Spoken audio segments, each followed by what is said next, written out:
soy Berletier, coordino el área de violencia doméstica y de género. La licenciada Mónica Iguini es la psicóloga de la Policlínica de Violencia Doméstica y trabaja también en la parte de violencia sexual. Los otros integrantes del comité son el pastor Walter Vega y la licenciada en Trabajo Social Verónica Villagra. Les agradecemos mucho por venir. Estas charlas en el marco de las metas asistenciales y trata de introducir a lo que es el último protocolo que fue publicado recientemente para el abordaje de las situaciones de agresión sexual en niñas, niños y adolescentes. Vendría a ser como un complemento de un protocolo que presentamos hace poco en cuanto a la violencia de género. Y es un protocolo que no es muy amplio, son 94 páginas si uno las considera numéricamente, pero la práctica es muy fácil de leer, es muy amable a la lectura y no tiene desperdicio en cuanto a lo que nos aporta, en cuanto a técnicas para trabajar. El Comité de Violencia Doméstica del Evangélico no somos 4 locos que nos juntamos los jueves, cada 2 jueves, o los que venimos cuando hay un problema, somos todos, porque todos nos enfrentamos a situaciones de violencia. Muchas veces pueden ser reales, otras no. Dilucidarlo es un tema muy difícil, recién lo hablábamos con la jefa de psiquiatría, lo que es la fantasía a veces, pero el problema es que hasta que se demuestre lo contrario acá, tenemos que pensar que hay una situación y tenemos que saber cómo manejarlo. La institución tiene un protocolo que es muy sencillo en cuanto a lo que tenemos que hacer administrativamente. Llenar un formulario, comunicarnos con atención al usuario y si consideramos que es una situación de riesgo inminente, siendo un menor, internar al paciente y comunicarse con el equipo. No necesariamente hay que comunicarse con el equipo cada vez. Si seguimos el protocolo son pocas veces que tienen que llamar al equipo directamente, se va a hacer administrativamente, ¿ah? Salvo que los horarios nos permitan, porque no haya nadie ahí saben que estamos a disposición.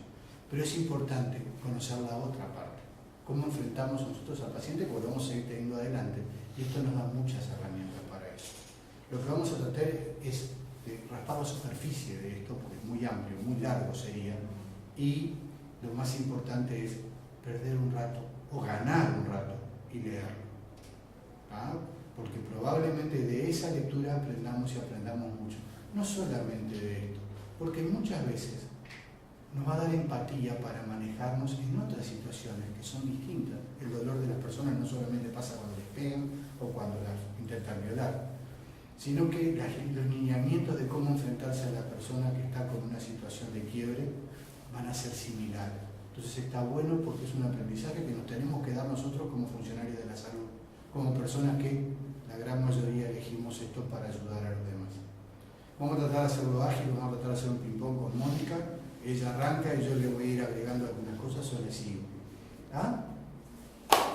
Una de las primeras cosas que queremos justamente es partir y conversar un poco con ustedes en el sentido de saber un poquito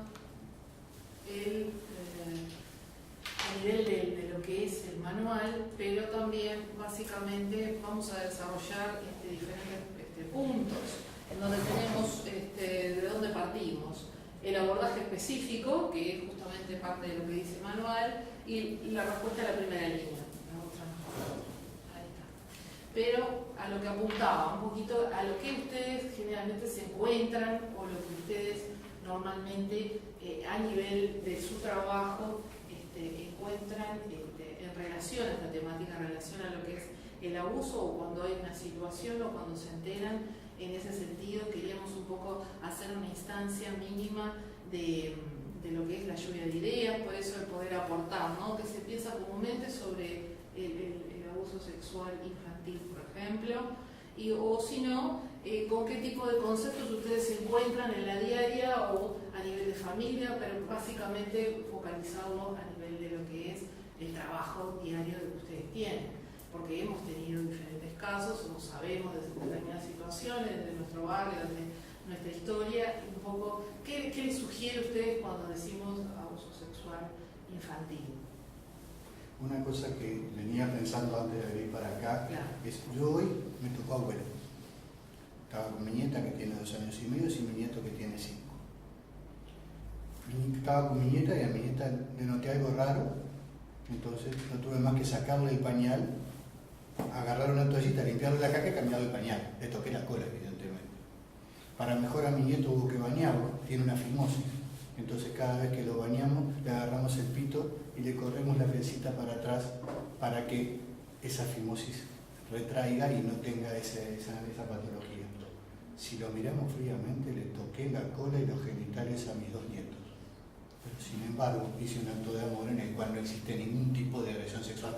¿Por qué? Porque la vida normal conlleva que tengamos que hacer esas cosas. El problema es cuando en una mente torcida, que muchas las hay, eso no es un acto de amor. Y también sucede. Y a veces eso también hay que diferenciarlo. Cuando se plantea una situación, ¿en qué forma y de qué manera se encaró la cosa? No estamos hablando de que tengamos que andar cuidándonos, de no tocar a nuestros hijos, nietos o primos, o a nuestra familia directa, sino saber que existen formas de agredir y formas de cuidar. Eso apuntamos, no, nada, al contrario, apuntamos un poquito a ver un poco qué preconceptos hay en cuanto a cuando decimos abuso sexual, a ver qué se les va ocurriendo, por ejemplo, qué conceptos podemos ver o qué es lo que se piensa. No sea pronto, empieza a notar. No levante más la mano, por favor. ¿A qué lo podemos relacionar? ¿A qué lo relacionamos o comúnmente escuchamos? Violencia. Violencia, bien. Y genera rechazo. Violencia, rechazo. Y específicamente, ¿cuándo podemos decir que hay una situación de abuso? ¿En qué situaciones? Cuando una de las partes no está de acuerdo, no se opone a eso, ¿no? No se hace con de mutuo acuerdo. O cuando no tiene la capacidad de conseguir. En En el caso de los niños, no vale aunque digan que sí. Muy bien, bueno, un poquito a eso, a lo que apuntábamos a continuación, un poco ver qué preconcepto, es decir, qué ideas ya tenemos preconcebidas o a nivel social también de cuando hablamos del ASI, ¿no? de lo que es el abuso sexual infantil. Generalmente lo desestimamos porque decimos, bueno, pero si no hubo penetración, o lo podemos homologar exclusivamente a la violación, el minimizarlo también por el tiempo, o sea, si no hubo tanto, ¿cómo pueden decir que hay abuso? O minimizarlo por la frecuencia, bueno, pero solo fueron 2 veces y tanta cosa, ¿no? En ese sentido. Pero lo que se apunta justamente a uno de los aportes de hoy, ¿no? A que justamente no hay capacidad de poder saber bien qué está ocurriendo o qué le están infligiendo, o el poder también decir que no. A nivel del ministerio, simplemente lo que queremos informarle que a nivel estadístico estamos hablando que a nivel de emergencia han asistido con menores de 15 años, estamos hablando de 386 casos a nivel de un año, y las estadísticas que brindaron también ante la presentación de este protocolo es de que las mujeres, pero mayores de 15, a lo largo de un año, estamos hablando del 27,7% ya dicen que han vivido una situación de violencia. Entonces, que seguimos con números elevados, seguimos con una situación problemática reiterativa. Y es por eso también la urgencia y la importancia de poder capacitarnos, o por lo menos el poder dar lineamientos y la ayuda desde nuestro lugar, ¿no? Porque una de las cosas que se apunta es a eso, al poder brindarlo desde nuestro lugar. Hay una cosa que se habla a veces de sensación térmica. Puede ser que muchos de los casos que ahora se denuncian antes no se denunciaban. Y eso también es bueno en la toma de conciencia. A veces que haya más casos denunciados no quiere decir que haya más casos de agresión o de violación. A veces es que hay más luz sobre ellos. Pero la idea es que esos casos disminuyan por la concientización y por lograr que se cambie la actitud. Y para eso, bueno, tenemos, por ejemplo, a continuación, las consecuencias, lo que trae ese abuso. Una de las autoras, Irene Interi, que es una psiquiatra reconocida a nivel internacional, argentina, como que detalla muy, en forma muy directa lo que es el abuso, que constituye uno de los traumas psíquicos más extensos, y sus consecuencias de no mediar una intervención adecuada son sumamente destructivos para la estructuración de la personalidad, y también que es posible comparar sus efectos, como como decir, como un balazo en el aparato psíquico, es decir, produce heridas de tal magnitud que es muy difícil predecir cómo va a cicatrizar, y por eso también luego vamos a indagar un poco en cuanto a las consecuencias y las secuelas, ¿no? Por eso la importancia también de la intervención y también del tratamiento. Es por eso que, ¿de dónde partimos? ¿Por qué nos sorprenden las reacciones de estos niños, niñas y adolescentes que han sufrido ASI? Justamente, ¿por qué nos sorprende que lo vemos, que se ve, que se ha comentado frente a determinados casos o simplemente lo vemos? Bueno, el tema es que SUNIT, justamente en 1983, lo que expone es la presencia de diferentes etapas, de diferentes, conformando un síndrome reiterativo que se da básicamente en este tipo de población. Hay diferentes etapas en donde comienza con la divulgación, con el secreto. Es decir, una de las características, una de las mayores características de esta situación es justamente el secreto. Se inicia como un juego, como un secreto especial en el adulto y en el niño, niña y adolescente. Pero ¿qué sucede? No estamos hablando de cualquier adulto, estamos hablando que estadísticamente y en forma casi reiterada se da en el ámbito familiar. Es alguien cercano, es alguien de confianza y es alguien que de forma reiterada tiene contacto con la víctima. Eso quiere decir entonces de que esto del juego es algo en el cual se permite, también visualizado. Entonces, el secreto es una de las manipulaciones emocionales más reiterativas que utiliza el abusador. De tal manera, de lo que hace básicamente es inocular la responsabilidad, hacer creer justamente a ese niño de que tiene el poder de destruir su familia o destruir la normalidad de lo que está presente. Entonces es por eso de que ese secreto se mantiene. ¿Cuántas veces nos preguntamos, pero hace como 3 años, pero hace como 5 años que está en esta situación? Por supuesto que estamos hablando de que se dan una gama de edades considerables y cada edad va a tener su particularidad, pero en líneas generales este secreto es una de las primeras etapas. Es algo en el cual no se tiene que decir y generalmente es la víctima la que siente que si lo dice rompe o va a generar un daño en ese sentido y no el victimario. Luego la segunda parte es la indefensión, es decir, se van sumando las amenazas que van generando miedo, si se dice lo que se está ocurriendo, no solo a perder el cariño del adulto, sino también a lastimar su entorno, un poco lo que decíamos, pero aparece el sentimiento de que no se puede salir. Ese sentimiento de indefensión viene asociado íntimamente a lo que decíamos antes. Es decir, en la educación normal es cuidado con las personas que no se conocen, confianza con las personas que están en el entorno.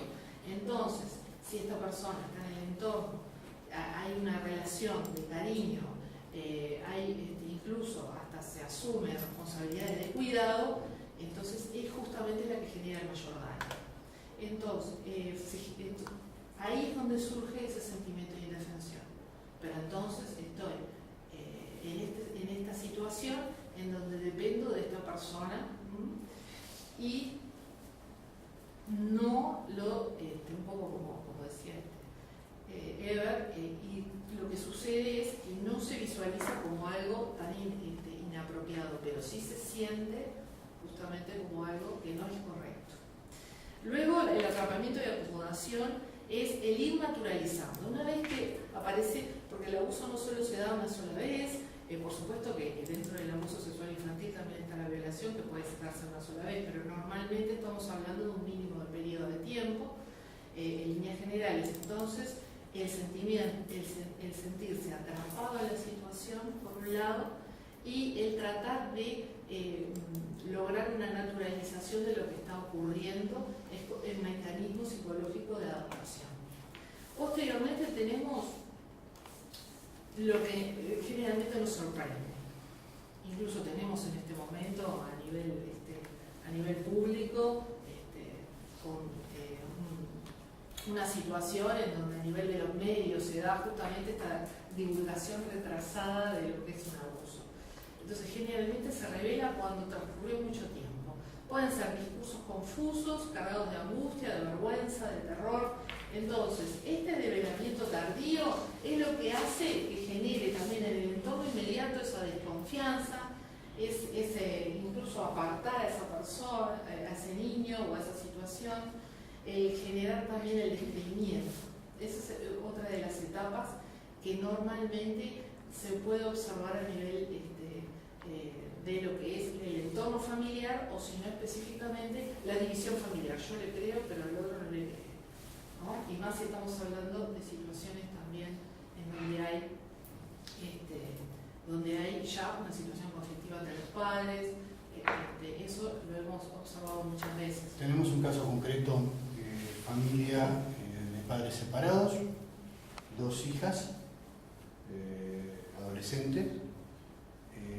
Situación inicial hace 2 años, una de las hijas dice que el compañero de la madre, con la cual convive la madre y con la cual tiene otro hijo, abusó de ella o la violó. La cosa terminó en que después de echar la denuncia, el juez le dio la tenencia al padre biológico de la niña, pero la otra quedó con la mamá. 2 años después pasa la misma situación con la segunda hermana. Se hace también la denuncia, la madre sigue diciendo que las niñas están inventando, que la quieren perjudicar. Evidentemente el juez hizo lugar a que la segunda niña se fuera con el padre y estamos en el medio del resto de la batalla legal. Ahora, si esta situación es real, el balazo, como dijo Mónica, ya está pegado. Esa chiquilina, desde el punto de vista psicológico y humano, tienen una herida que va a ser muy difícil de sanar. Y una madre que defiende al violador, si esto es verdad. Por eso hablábamos un poquito, y luego lo último, la retractación, que ocurre cuando hay los cambios ocurridos en la familia. Esto depende mucho, generalmente del apoyo, ¿no?, a nivel familiar y también del entorno, de las reacciones. Lo hemos visto también en casos a nivel de liceo, o sea, de iniciales, cómo se genera esta segmentación, este aislamiento, esta respuesta negativa, si podríamos decir. Entonces viene la retractación, que también es esperable dentro de lo que es este síndrome, o conductas esperables ante este tipo de abuso. Entonces, vamos a los lineamientos, un poco a lo que se busca y también cómo evitar. Estoy perdido acá, creo que todo esto no lo tocamos. Un poco las definiciones. O sea, que teníamos básicamente, muchas son conocidas, pero sí, vamos a repasar un poquito de las distintas. Violencia de género hacia las mujeres, toda conducta, acción o omisión en el ámbito público, privado, sustentado en una relación desigual de poder, resultando en menoscabar o anular el goce, el ejercicio de los derechos humanos o libertad de la mujer. Violencia doméstica, duda del espacio en el que ocurre la violencia dentro de la familia o el ámbito afectivo. En el caso del abuso sexual infantil y adolescente se refiere a la participación de un niño, niña o adolescente en una actividad sexual que no entiende plenamente lo que hablábamos de la capacidad no de consentir y que no está capacitado para dar consentimiento preparado con su nivel de desarrollo, o que infringe las leyes o tabúes de la sociedad. Definición de la Organización Mundial de la Salud. Podemos tener distintos tipos de abuso. Aquel que es sin contacto, donde se amenaza, se habla, se acosa verbalmente, se solicitan favores, se expone a pornografía, pero no se toca. Tenemos un segundo abuso que es el de otro extremo, es el con contacto, incluyendo todo tipo de relación sexual, con penetración o intento. Y en el medio, con contacto con expulsiones. Se integran actos inapropiados, estimulación, cariños o besos, pero no existen otro tipo de contacto sexual. Lo que decía ella del secreto, de la impotencia, del atrapamiento, la divulgación retrasada. Y ahí vamos, bueno, había quedado esas cositas medio colgadas. ¿Cómo no? A los lineamientos, que es lo que estamos hablando ahora, ¿verdad? Sí, los lineamientos en el cual lo que se busca justamente es promoción de las buenas prácticas de crianza y prevención de la violencia sexual, con disminución de factores de riesgo y potencial factores protectores. También el poder atender a nivel de salud integral,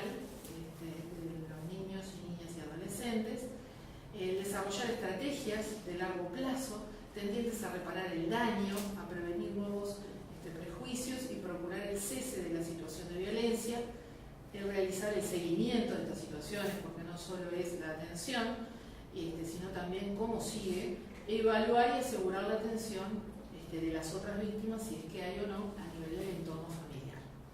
Esos serían los lineamientos desde el área de salud.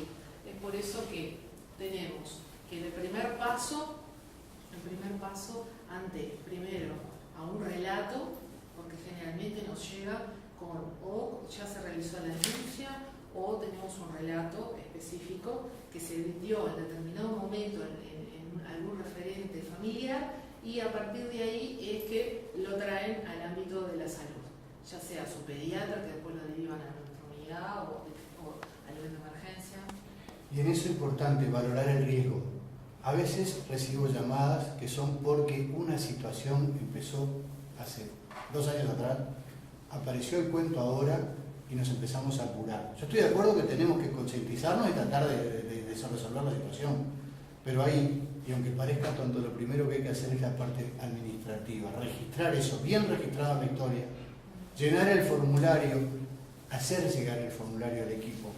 Y si consideran que es un riesgo inminente, bueno, sí, avisar al equipo, pero si no, saber que si cumplimos esos pasos, el equipo se va a contactar en tiempo y forma, pero no vamos a desgastar al equipo en situaciones que no lo requieren en ese momento. Nosotros registramos todos los días las comunicaciones de violencia doméstica. Todo lo que llegue en formulario, todo lo que se nos comunique a través de la Secretaría Administrativa que tenemos, o todo lo que se nos avise, nosotros lo procesamos y se atienden los casos en la medida de todo lo que sea posible. Y le damos todas las derivaciones posibles. Pero es importante cumplir con el requisito administrativo también. Que el médico, el enfermero, la persona que recibió esa situación, la registre en la historia y en el formulario, porque es lo que está marcando que ese hecho le sucedió a la institución. Si no, es un boca a boca, y de los boca a boca no podemos hacer después informes legales. Y lamentablemente cuando todo esto está terminando, el informe legal me llega a mí y lo tengo que escribir. Y muchas veces me encuentro con que no tengo algunas herramientas, pero tengo que salir a rescatar para poder informar al juez que nos está urgiendo a que demos una respuesta. Entonces, valorar el riesgo es muy importante y entender, usar el sentido común para entender las características del incidente, la capacidad de vulnerabilidad de la víctima, el adulto referente, el protector, si lo existe o no, si tenemos a alguien en quien podemos confiar, porque eso es lo que nos va a determinar también si podemos dejar ir a ese niño o si el niño va a quedar internado. Y manejar toda la parte del entorno. Contamos con un asistente social que nos permite manejar esa situación también. Evidentemente no es inmediato. Muchas veces la gente no puede ir en 20 minutos a analizar una situación, y las situaciones en particulares que se analizan con asistente social a veces llevan investigaciones y muchas charlas para llegar a la conclusión. Lo mismo que no solo en la primera charla con la psicóloga, con el psiquiatra, se puede sacar toda la información o decidir si eso es una presunción, es un invento o es una situación real. Bien, entonces, por eso es importante que ante la sospecha, la evaluación también de la estabilidad clínica, física y emocional de la víctima. Es importantísimo el poder ver y considerar los tiempos de ese niño, de esa niña, de ese adolescente, para poder relatar, porque la primera respuesta, luego de que se animó a decirlo, como tuvimos un caso a nivel con la abuela, como jugando, luego como que el tener que reiterarlo posteriormente, lo que se busca es que no esté reiterando excesivamente esas situaciones. Estigmatización y reestigmatización. Entonces eso hace de que justamente esa entrevista sea importante, tenga determinadas características, el buscar el asegurar la atención, pero también el indicar la no culpabilidad, porque es una de las características que genera el famoso secreto o el retraimiento, como vimos en el síndrome.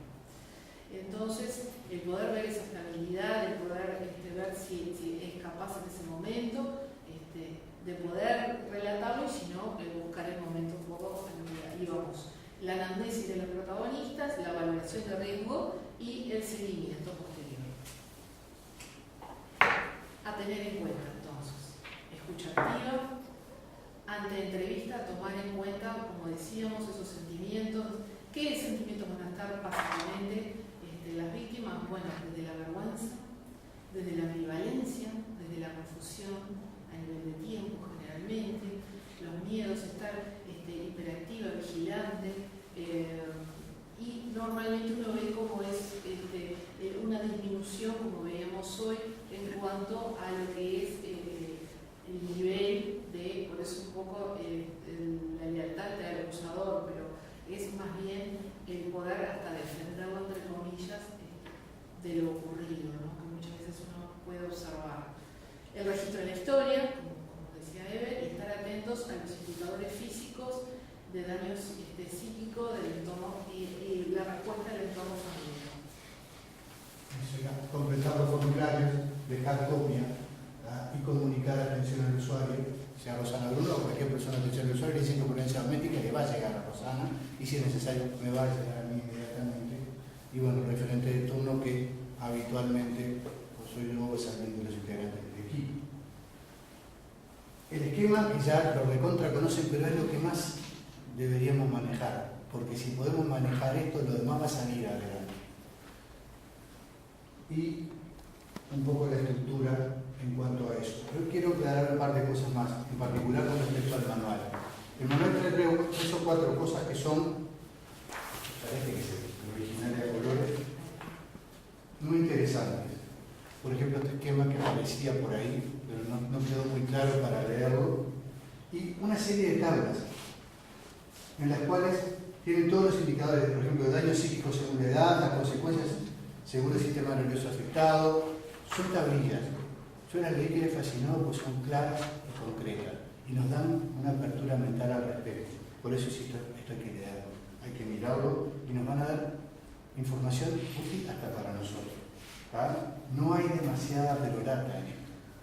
Saquemos, si queremos, todas las páginas que tienen referencia bibliográfica, las podremos utilizar o no después. Nos van a quedar 45 páginas o menos reales de lectura y de análisis. Creo que es importante también hacer como varias puntualizaciones en cuanto a que esta temática, por supuesto que nos va a movilizar, que eso es esperable, que va a generar ciertas resistencias también, más trabajando en determinadas áreas específicas, que justamente el diagnóstico es difícil y que eso hace que sea necesario el abordaje a nivel de equipo. No tenemos por qué estar solas, ¿no? O solos en esta situación. Y hay muchas cosas que podemos hacer cada uno. Lo primero, lo mismo que decíamos con respecto al otro manual, con respecto al ánima, escuchar con atención, empatizar con la persona, tratar de hacer sentir a esa persona continentada, porque en un momento así, evidentemente, es muy difícil estar en la base. Este manual, por ejemplo, refiere cosas como en el anexo, cómo manejar la parte de la sedación en niños, sobre todo pequeños, para el examen, para disminuir el impacto de la segunda victimización, que es el examen para ver si realmente hay elementos que nos hablan de una violación. Otra cosa que es importante es recordar esto. Cada 2 o 3 meses yo paso pegando porque se despegan o los despegan, pero estos son los pasos en cuanto a cuando tenemos una violación realmente, una agresión sexual en la cual pueda haber habido un contacto suficiente para haber una transmisión de enfermedad de transmisión sexual, la producción de embarazo o una serie de cosas. Esto es muy conciso pero muy concreto. ¿Ah? Está en la farmacia más o menos establecida la pauta para que en el caso de pedir se pide y se arrima toda la medicación necesaria. Está establecido para adultos y para niños, ya sea mayores o menores de 45 kilos.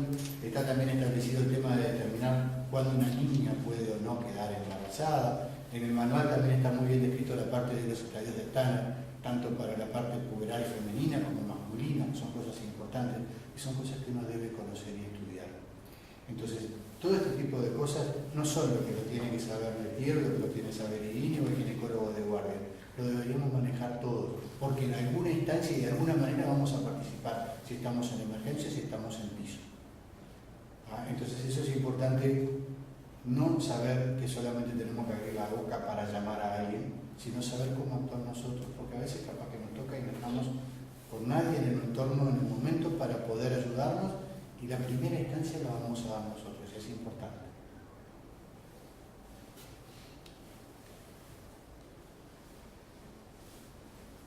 toda la parte, manejar la parte de violencia sexual como caso de urgencia, preguntar los teléfonos y los especialistas a controlar esto. El tema de la denuncia, ¿cuándo y para qué? La denuncia generalmente la vamos a manejar a nivel institucional. En los casos de menores, si hay un adulto referente que es el que está dispuesto a hacer la denuncia, será el que la haga. La institución va a hacer la denuncia cuando no haya ningún adulto referente o continuador que pueda hacer la denuncia, o cuando a juicio del equipo de la institución y los médicos tratantes se requiera hacer una denuncia institucional. ¿Por qué? Porque hay un riesgo inminente. Pero no salimos a hacer la denuncia. Sobre todo porque además, con las horas, las aguas cambian a veces.